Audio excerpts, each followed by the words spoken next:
our next exercise will have many similar features to the previous one, but it will also have some new things. It will use something from the last week, the random numbers.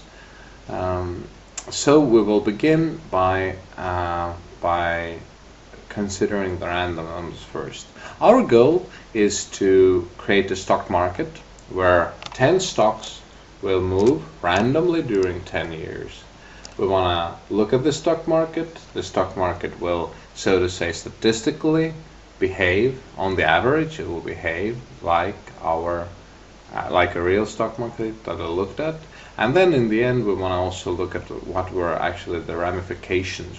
Why wasn't this like a real stock market? Okay, but let's begin by reminding ourselves of how the random numbers worked.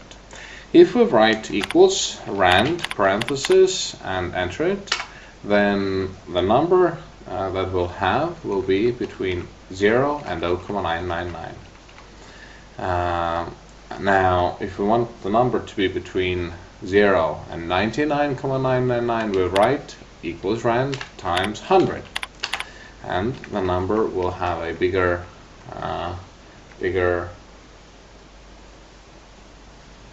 movement range. And now the next thing we want to do is consider, right now the number is between 0 and 100. The smallest number from rand was 0, and if we multiply it with 100 it will still be 0. The biggest number from rand was 0,999. If you multiply it with 100 it's going to be 99,999. So that's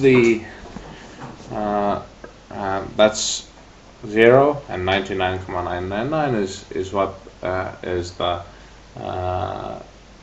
different numbers that can come out. But let's say that, for instance, in our stock markets case, we want some of the stocks to go up and others to go down. In that case, we can take this number of different stock price changes and shift it. Right now it's between 0 and 100. We want it to be between, let's say, 50 and 150. All things go up, some more strongly, some others, nothing will be 0. Then we had to write plus 50. And the smallest number, 0, turned into 50. The largest number, 100, turned into 150. So now the number is between 50 and 150. That's how we could create random numbers. Okay, and now the other option was to write minus 50, which is equals random times 100 minus 50, which will give us a random number between minus 50 and plus 50. That's because the smallest number was 0. If we write 0 minus 50, as the formula does, we get minus 50. The biggest number was 100, almost 100, 99,999. If we write 100 minus 50, we get plus 50. Thus, the numbers are between minus 50 and plus 50. So that was a crash course to remind ourselves how random worked. Random gave us small number, times 100 gave us big range. When we shift this range, let's say by minus 50, we get a number from minus 50 to plus 50. Okay. Now another recall from the previous class. We wanted to create some names. So let's select these 6 cells and give the command formulas create from selection.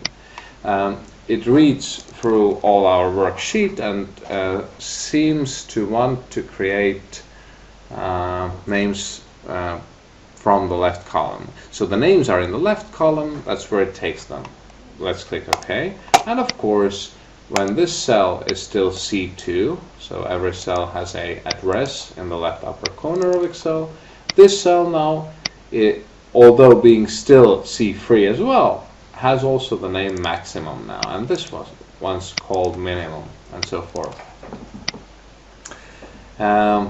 Okay, now comes the difficult part. We now know how to theoretically, or how to say it, it's always easier to give an example of stock changes from minus 50 to plus 50 by numbers.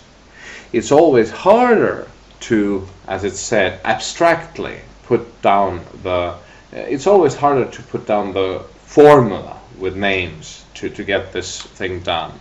So let's write it like this, equals rand, parenthesis, and let's write it like this. Right now we want the stock prices to change, not from minus 50 to plus 50, but minus 5% to plus 5%. Okay, so what we have to do is we have to take random and now create a range from 0 to 10%. So random times 10% gives us a range of change for the stock prices from 0 to 10%. Let's see how we can use it. And now, furthermore, let's say minus 5% afterwards. So right now, random times 10% gives us from 0 to 10%, and by subtracting 5% from it, we will effectively shift it. So initially it was 0 to 10. Now it will be minus 5 to plus 5. So we will have shifted it.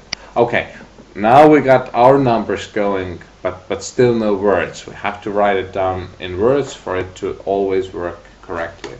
So what we'll do next is we'll delete these numbers here and write it like this, equals rand times parenthesis, and it has to be like this, maximum minus minimum, it turns out. And also, to continue, plus minimum outside the parentheses. And now let's go over it one more time.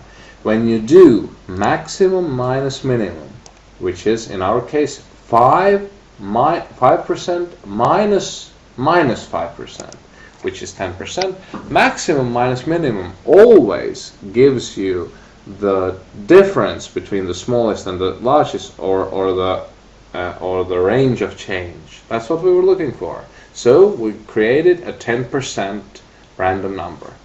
And now plus minimum shifts it so that if our minimum was actually minus 5%, it shifts it from 0, 10 to minus 5 plus 5. So that's how the formula works. And one more time, it's always easier to learn with a specific numerical example, and then, since we want to end up with this formula always working, to try to put down, to try to write down the abstract, so to say, formula, or the one using the names. Okay, but now let's create for our 10 stocks for 10 years all these random numbers. So this is something, again, copying over the entire table. We just click on one and copy it to one direction, and then copy it to another direction, and we will have 100 random numbers. They all are between minus 5 plus 5%, and I'm gonna just click on F9, and as you see, every click changes them all.